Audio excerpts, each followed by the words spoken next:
Kidnapper.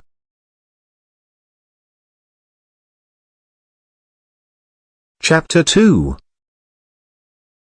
I come to my journey's end. Original.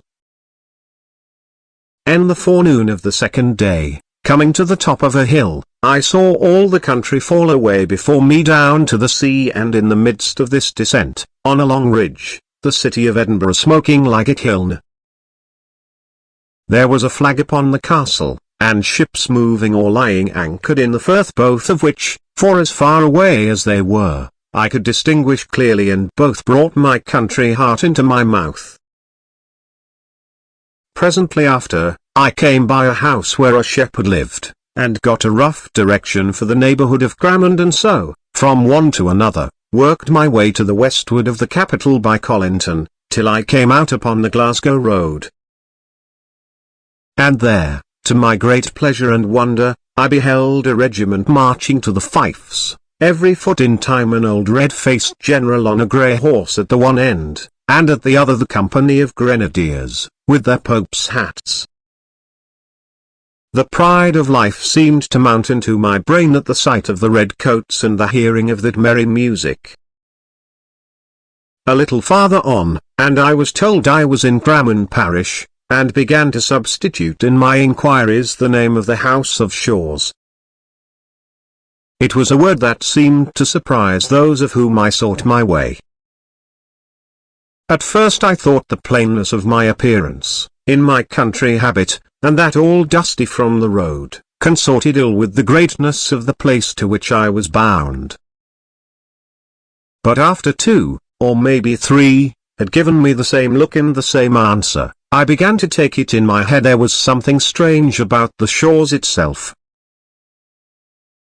The better to set this fear at rest, I changed the form of my inquiries, and spying an honest fellow coming along a lane on the shaft of his cart, I asked him if he had ever heard tell of a house they called the House of Shaws. He stopped his cart and looked at me, like the others. I said he. What for? It's a great house. I asked. Doubtless, says he. The house is a big, muckle house. Eh, said I, but the folk that are in it? Folk? Cried he. Are ye daft? There's nae folk there to call folk. What? Say I not Mr. Ebenezer? Oh, I says the man there's the laird, to be sure, if it's him you're wanting. What'll like be your business, Manny? I was led to think that I would get a situation, I said, looking as modest as I could. What? Cries the carter, in so sharp a note that his very horse started, and then, well, Manny, he added, it's nane of my affairs, but ye seem a decent spoken lad, and if ye'll take a word from me, ye'll keep clear of the Shaws. The next person I came across was a dapper little man in a beautiful white wig, whom I saw to be a barber on his rounds, and knowing well that barbers were great gossips, I asked him plainly what sort of a man was Mr. Balfour of the Shaws. Hoot, hoot, hoot, said the barber, nae kind of man, nae kind of a man at all, and began to ask me very shrewdly what my business was, but I was more than a match for him at that, and he went on to his next customer no wiser than he came. I cannot well describe the blow this dealt to my illusions. The more indistinct the accusations were, the less I liked them, for they left the wider field to fancy. What kind of a great house was this, that all the parish should start and stare to be asked the way to it? Or what sort of a gentleman, that his ill fame should be thus current on the wayside?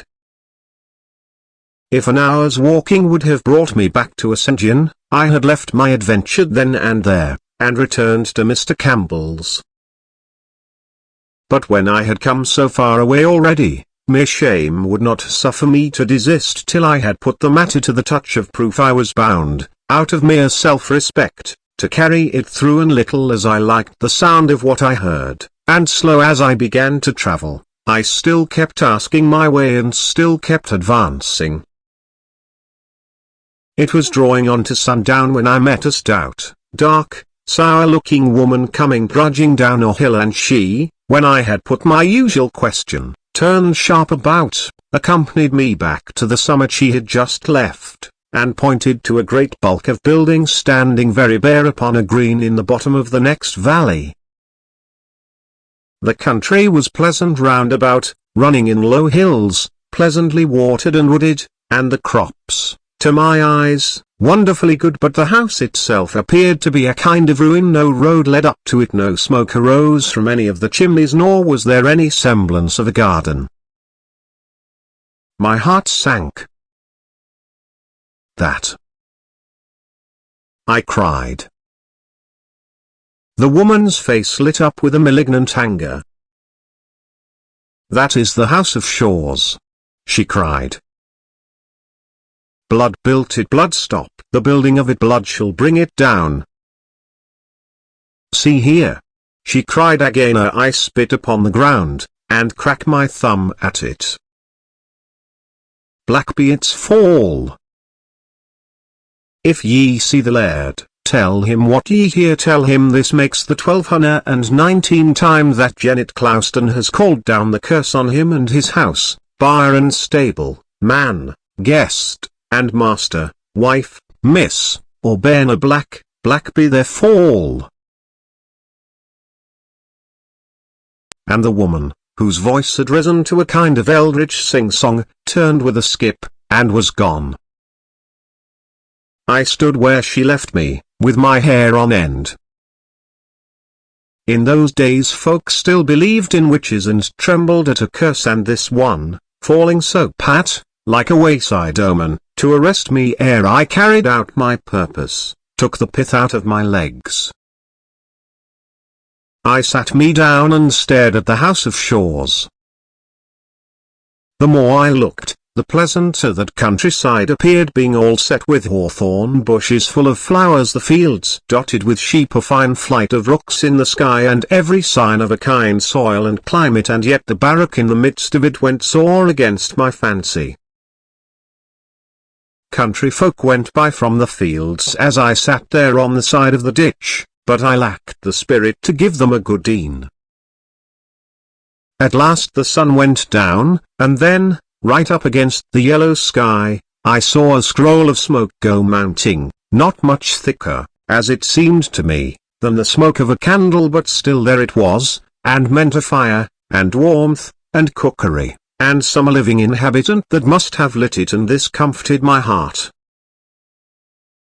So I set forward by a little faint track in the grass that led in my direction. It was very faint indeed to be the only way to a place of habitation, yet I saw no other. Presently it brought me to stone uprights, with an unroofed lodge beside them, and coats of arms upon the top. A main entrance it was plainly meant to be, but never finished. Instead of gates of wrought iron, a pair of hurdles were tied across with a straw opened, as there were no park walls, nor any sign of avenue. The track that I was following passed on the right hand of the pillars, and went wandering on toward the house. The nearer I got to that, the drearier it appeared. It seemed like the one wing of a house that had never been finished. What should have been the inner end stood open on the upper floors, and showed against the sky with steps and stairs of uncompleted masonry. Many of the windows were unglazed, and bats flew in and out like doves out of a dovecote. The night had begun to fall as I got close, and in three of the lower windows, which were very high up and narrow, and well barred, the changing light of a little fire began to glimmer. Was this the palace I had been coming to? Was it within these walls that I was to seek new friends and begin great fortunes? Why, in my father's house on Essen Waterside, the fire and the bright lights would show a mile away, and the door open to a beggar's knock. I came forward cautiously, and giving ear as I came, heard someone rattling with dishes, and a little dry, eager cough that came in fits, but there was no sound of speech, and not a dog barked.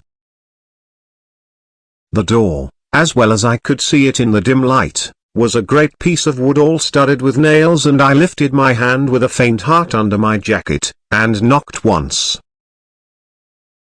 Then I stood and waited. The house had fallen into a dead silence. A whole minute passed away, and nothing stirred but the bats overhead. I knocked again, and hearkened again. By this time my ears had grown so accustomed to the quiet, that I could hear the ticking of the clock inside as it slowly counted out the seconds, but whoever was in that house kept deadly still, and must have held his breath. I was in two minds whether to run away, but anger got the upper hand, and I began instead to rain kicks and buffets on the door, and to shout out aloud for Mr. Balfour. I was in full career, when I heard the cough right overhead, and jumping back and looking up, beheld a man's head in a tall nightcap, and the bell mouth of a blunderbuss, at one of the first-story windows. "It's loaded," said a voice. "I have come here with a letter," I said, "to Mr. Ebenezer Balfour of Shaw's." "Is he here?" "From whom is it?" asked the man with the blunderbuss. "That is neither here nor there," said I, for I was growing very wroth. "Well," was the reply, "ye can put it down upon the doorstep, and be off with ye." "I will do no such thing," I cried. "I will deliver it into Mr. Balfour's hands, as it was meant I should. It is a letter of introduction." "A what?" cried the voice, sharply. I repeated what I had said. "Who are ye, yourself?" was the next question, after a considerable pause. "I am not ashamed of my name," said I. "They call me David Balfour." At that, I made sure the man started, for I heard the blunderbuss rattle on the windowsill, and it was after quite a long pause, and with a curious change of voice, that the next question followed. "Is your father dead?" I was so much surprised at this, that I could find no voice to answer, but stood staring. "The man resumed, "he'll be dead, no doubt, and that'll be what brings ye chapping to my door." Another pause, and then defiantly, "Well, man," he said, "I'll let ye in," and he disappeared from the window,